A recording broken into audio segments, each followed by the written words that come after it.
blessed with, what I got. I'm blessed with, the situation God has put me in. But when we heard you after the Week 18 game, it sounded like you didn't want to be in that situation anymore. Full accountability of what I said, man. Like, I don't deserve to say anything like that. Yeah.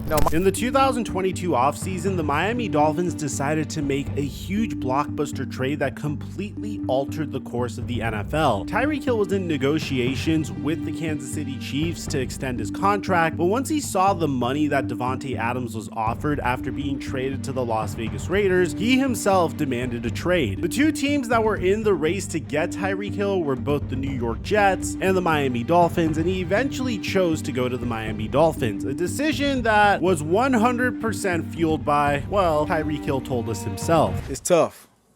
It's tough, man, but if somebody comes to you with a lot of money, it changes.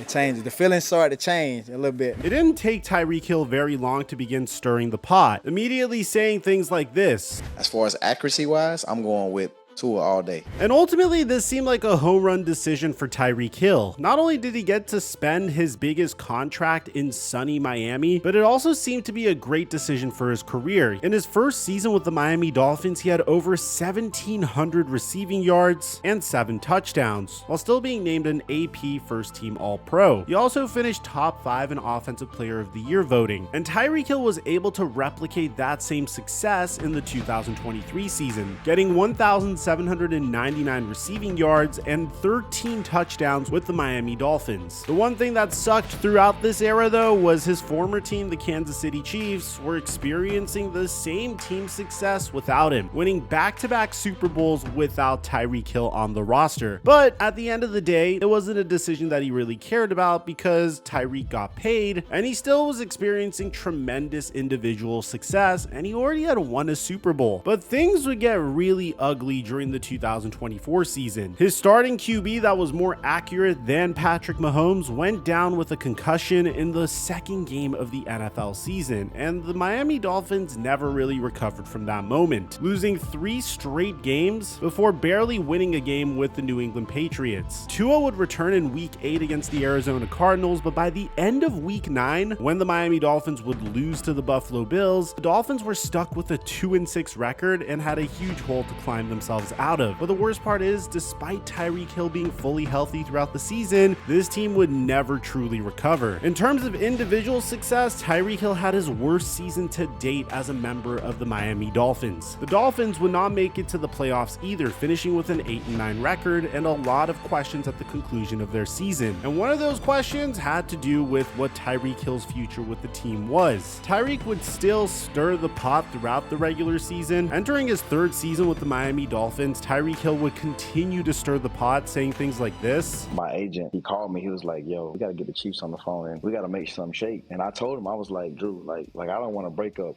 something special. Obviously I want to be the highest paid. Obviously I got goals of my own, but, I don't want to break up, something special that we got here in KC. Let's at least maybe not top it, but at least get somewhere close to it. Despite him being on record saying that he left the Kansas City Chiefs for more money, which no one was really holding against him. It's tough.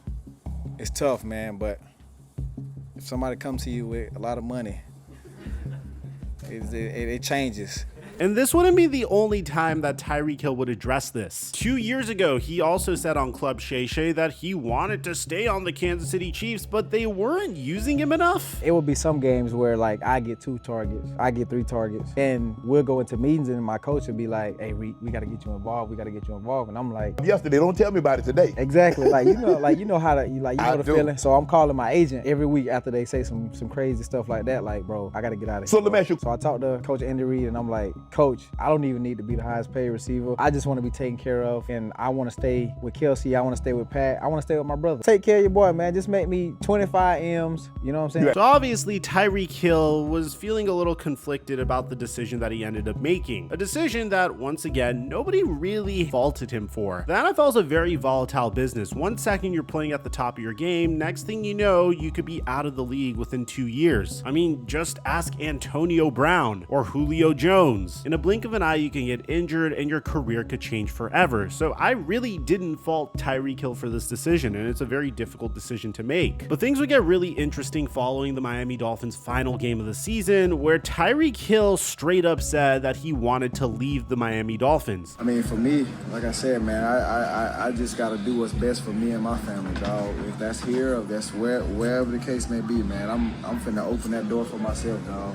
Like, I'm out, bro. This isn't just something he said in the spur of the moment. Following this interview that went viral, Tyreek Hill thanked Dolphin Nation, saying, "Love Fin Nation, blessing y'all, open doors for the Hill family, forever nothing but respect and love." Immediately after this, his head coach Mike McDaniel would try to defuse the situation by saying this: "I was informed that he was unavailable. I was not informed that it was a new injury, and I think that point in time my focus was on the players, and I didn't take the time to go try to figure out more into that. There was guys on the field that were competing and we were trying to win a game, so my focus was there." And if fans were wondering whether this was an issue with his head coach or his general manager, the Dolphins came out and stood pat by their head coach and GM, saying that they're retaining Mike McDaniel and Chris Grier for the 2025 season. Fans assumed that everything was going to be fine with the Miami Dolphins and Tyreek Hill was going to return, and he was just emotional in that spur of the moment because he is the ultimate competitor,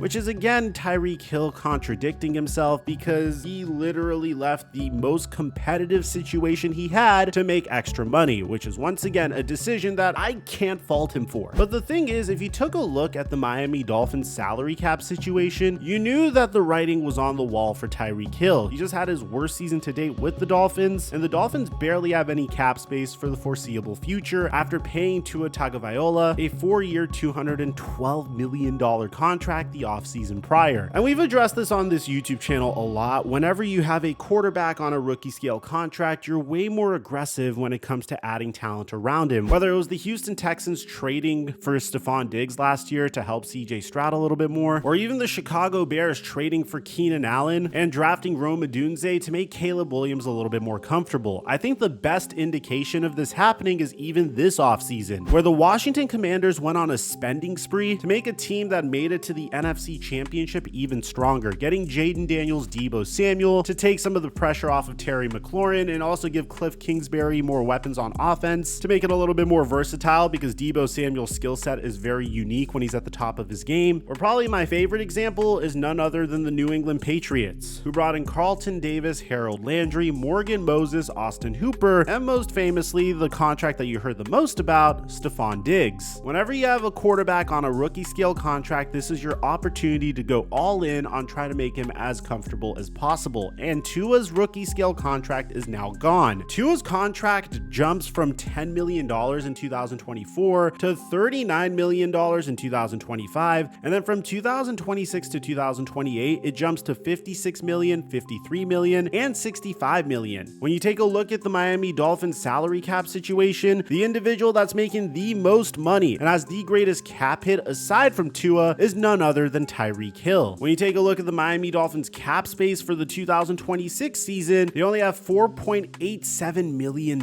in cap space, which made Tyreek Hill a very quick contender to be traded during draft night in a few weeks from now. Tyreek Hill was aware of this, and he wasted no time in once again stirring the pot, which is once again a huge contradiction because on February 7, 2025, he came out and said that he wants to remain with the Dolphins and publicly apologized to Tua. I mean, I'll ask you, do you want to be a Miami Dolphin? I do.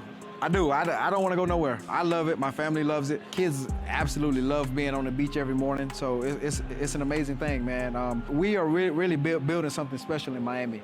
We made it to the playoffs the first 2 years. Obviously, this year was hard, but if guys continue to buy in, into what coach is building and the culture that he's trying to build, it's gonna be a beautiful thing, man. Well, for me, I love to show guys, my hard work and my appreciation by just going to practice every day, busting my tail, showing up to meetings on time, just doing everything the right way, the exact way a pro is supposed to be.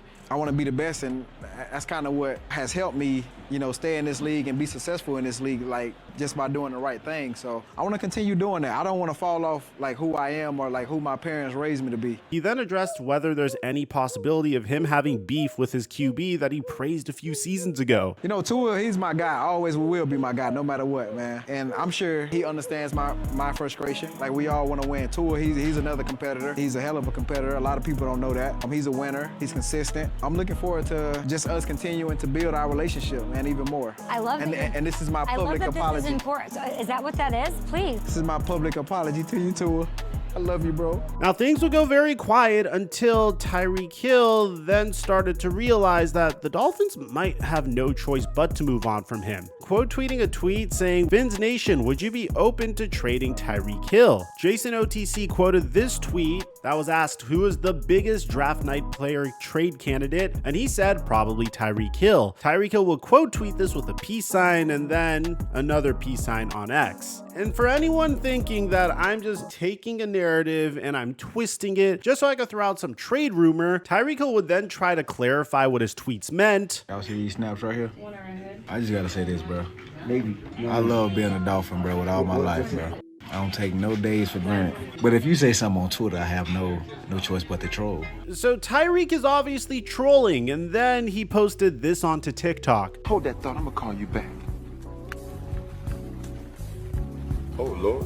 But here's where it gets really complicated. Trading for Tyreek Hill might be one of the most complicated trades that you can make. And the thing is, the Miami Dolphins are very much motivated to trade Tyreek Hill. He's coming off of his worst season since entering the league. He's 31 years old. He has a $51.5 million cap hit in 2026. But the problem is, if the Miami Dolphins were to trade Tyreek Hill, they wouldn't really get a significant return for him. It would be very similar to Stephon Diggs being traded to the Houston Texans. It wouldn't be a scenario where the Dolphins would get a first or a second round pick. So with that being said, you might be wondering what are the teams that are most likely interested in Tyreek Hill. One suggestion comes from the 33rd team, where the Dallas Cowboys trade the number 44 pick and a 2026 third round pick in return for Tyreek Hill and the 98th overall pick in the 2025 NFL draft. A lot of this would depend on how much salary the Miami Dolphins would be okay with eating. Another trade could feature the Baltimore Ravens giving up their second round pick in the 2025 NFL draft and a fifth round pick in the 2026 NFL draft in return for Tyreek Hill. This would give the Miami Dolphins picks 13, 48, 59, and 98 in the first three rounds. It would get them under the salary cap, and it's a very deep wide receiver draft. They would also not have to worry about paying Tyreek Hill for the foreseeable future. This trade would give the Baltimore Ravens a bona fide wide receiver one for Lamar Jackson, and personally, I'm a huge fan of an offense that features Lamar Jackson, Derrick Henry, and Tyreek Hill. But probably my favorite team that can make a run at Tyreek Hill that makes the most sense this year and for future seasons is none other than the Los Angeles Chargers. The Chargers still have $31 million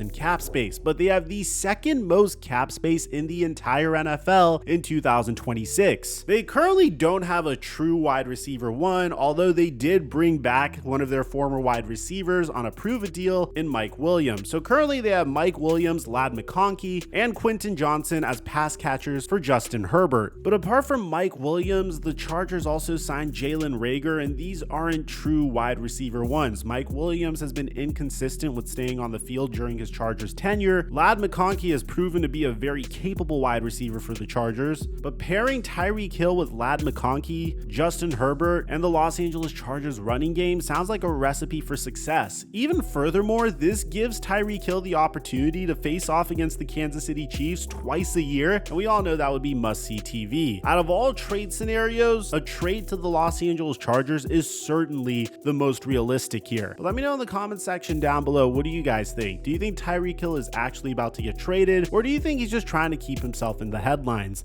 I'd like to hear what you have to say. Aside from that, I don't know if you guys heard, but Aaron Rodgers has completely lost it. We have a separate video on that, and I'll leave it in the end screen, and I'll meet you guys there. I'm your boy Mike, and I'm dropping our mic until our next upload.